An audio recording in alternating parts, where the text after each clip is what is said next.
Oi, queridos, professora Carol, de redação aqui do Descomplica. Hoje a gente vai fazer uma revisão sobre, a prova de redação exigida no Enseja, o Exame Nacional de Competências de Jovens e Adultos. Mas vamos lá aos recados burocráticos. Temos aqui no Descomplica, todo o apoio que você precisa para se preparar para essa prova. Aqui no YouTube a gente é um pedacinho, a gente dá dica, a gente tenta te apoiar mais, a nossa plataforma tá lá pronta, tem material de apoio, muitas aulas. Então, aqui embaixo tem desconto para que você chegue lá arrasando, tá bom? Ativa as notificações e presta atenção em tudo que o Descomplica tá fazendo. A gente tá sempre pensando em você, tá bom? Vamos ao que interessa. Aqui neste vídeo eu quero falar sobre como que a gente entende a prova, como que a gente mapeia o tema e como que a gente começa esse texto. Vamos lá? O que você precisa saber obrigatoriamente? A prova de redação vale 10. Para que você consiga ter o certificado, você precisa no mínimo de 5, tá? Esse texto ele é muito parecido com o Enem, o Exame Nacional do Ensino Médio. Então, se você já se prepara para o Enem ou futuramente vai querer prestar o Enem, maravilhoso! Você está aqui, no mesmo universo. Nós estamos falando do texto dissertativo argumentativo. As duas provas solicitam esse tipo de texto, a gente já vai falar mais ou menos sobre a estrutura. Mas, basicamente, você vai precisar preencher 25 linhas. Como assim entre 5 e 25? Claro, você precisa de mais de 5. Idealmente, você vai preencher essa prova, essa página completa, Por quê? A prova de redação, ela é um momento para que você coloque os seus argumentos à prova. O que isso quer dizer? Que você articule uma sequência lógica para defender algo. É exatamente isso. O texto dissertativo argumentativo escolhe, uma tese. O que é a tese?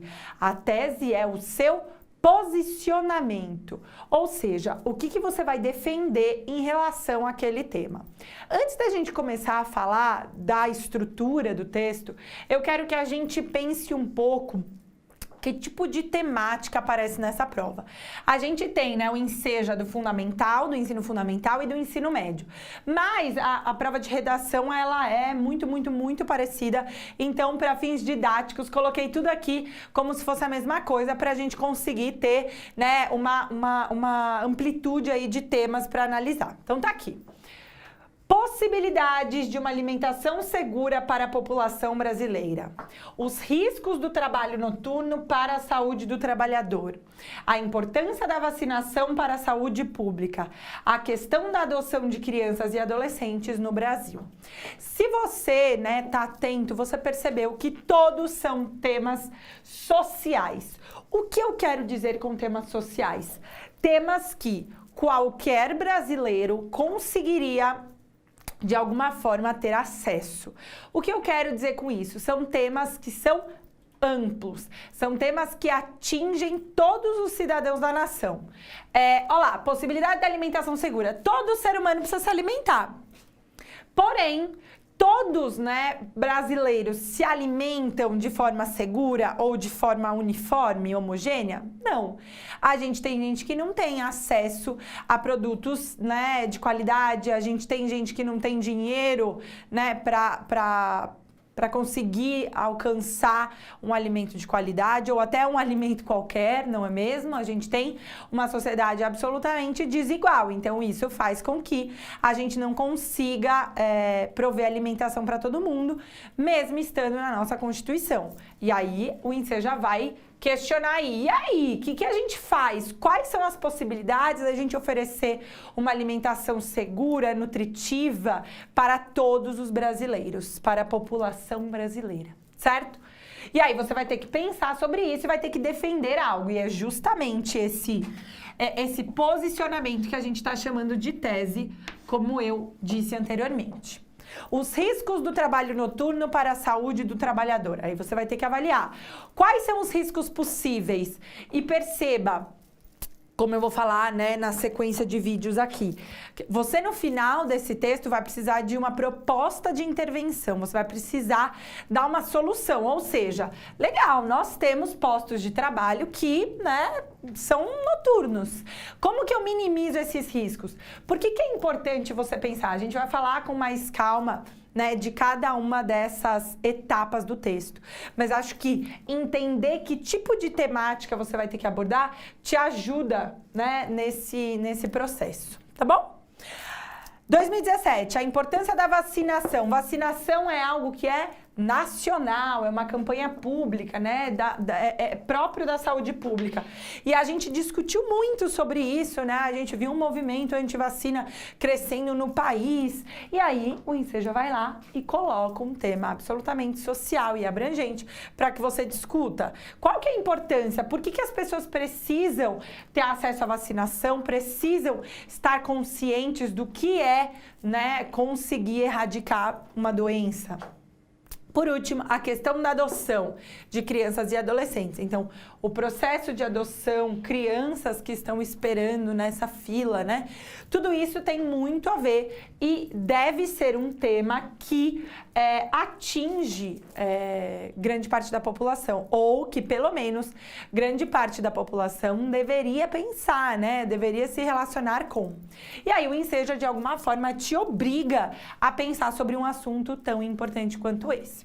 Legal, Pro, já entendi qual é mais ou menos, né, a abordagem do Enseja. É uma prova nova, então a gente não tem um histórico. Se você quiser treinar, você pode pegar provas anteriores do Enem, porque tá tudo ali, tá?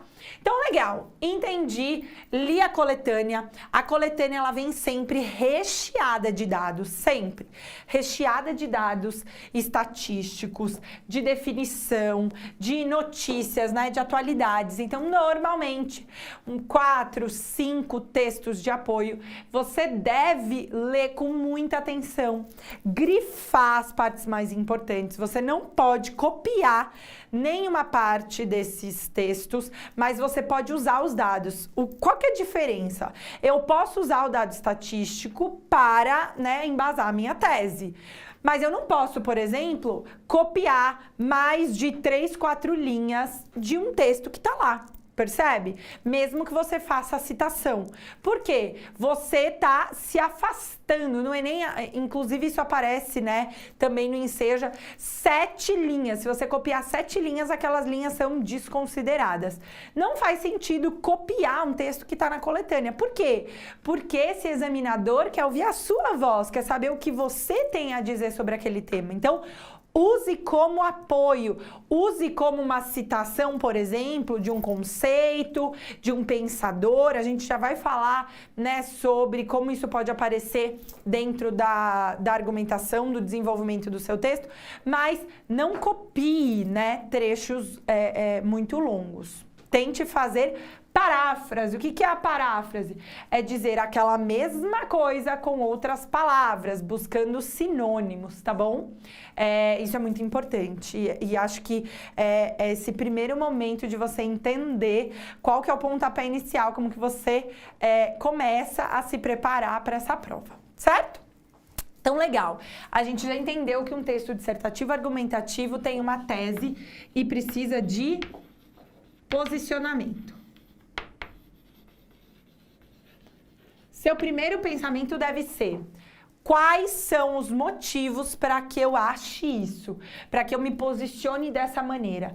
Como eu faço para convencer o leitor de que a minha tese está correta? Então, por exemplo, de que a questão da adoção de crianças e adolescentes passa por uma burocracia, por uma demora, né, no encaminhamento de crianças e por uma mentalidade de famílias que buscam sempre bebês, por exemplo. Você pode falar sobre isso. Então, passou de 3 anos, essa criança já cai muito a chance dela ser adotada. Essa pode ser sua tese. E aí você vai trazer como argumento, como a gente vai falar na sequência, né, no próximo vídeo sobre esse tema. Acompanha aí, se inscreve no canal para não perder, hein? Que tipo de argumento, que tipo de informação te ajuda a sustentar isso que você está defendendo, certo? Então, acompanha essa série de vídeos, é muito importante que você consiga, né, entender parte 1, parte 2 e parte 3, para conseguir agora como você faz uma introdução, como que você faz esse desenvolvimento, como que você usa os argumentos e, por fim, como que você constrói uma proposta de intervenção, certo? Até a próxima!